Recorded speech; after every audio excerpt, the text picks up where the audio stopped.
ఏంటి పాపం చేశాడంట రామకృష్ణారెడ్డి గారు. ఏం పాపం చేశాడా చెప్పు. 4 సార్లు ఎమ్మెల్యేగా గెలవటం పాపమా? వెనుకబడి చెత్తగుండే ఈ మాచర్ల రోడ్లు. చిన్నప్పుడు నేను ఎప్పుడు పోయినా హైదరాబాద్ నర్సరాబాద్ నుంచి మాచర్ల మీదకు పోయేది. ఈరోజు పోయి చూడండి, అటు నాగార్జున సాగర్ నుంచి శ్రీశైలం వరకు కానీ, మళ్ళీ నాగార్జున సాగర్ నుంచి మాచర్ల వైపుకి దాచేపల్లి కానీ 600 కోట్లతో జాతీయ రహదారి, రాష్ట్ర రహదారులు కాదు, నేషనల్ హైవేస్, జాతీయ రహదారులు బ్రహ్మాండంగా ఉన్నాయి.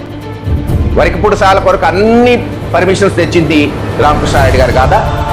రాష్ట్ర బడ్జెట్లో 3000 కోట్లు పెట్టింది రామకృష్ణారెడ్డి గారు కాదా? శాంక్షన్ చేయించింది. అనేక పనులు లేదు. జల్ జీవన్ మిషన్ కింద దాదాపు 100 నుంచి 150 కోట్లతో అన్ని గ్రామాలకి తాగునీటి పథకాలు శాంక్షన్ చేయించటం, నాడు నేడు కింద స్కూళ్లు కట్టియటం, సచివాలయాలు, ఆర్బీకే సెంటర్లు, వెల్నెస్ సెంటర్లు, అన్నీ ఒక రూపం మారిపోయింది పల్నాడు ప్రాంతం.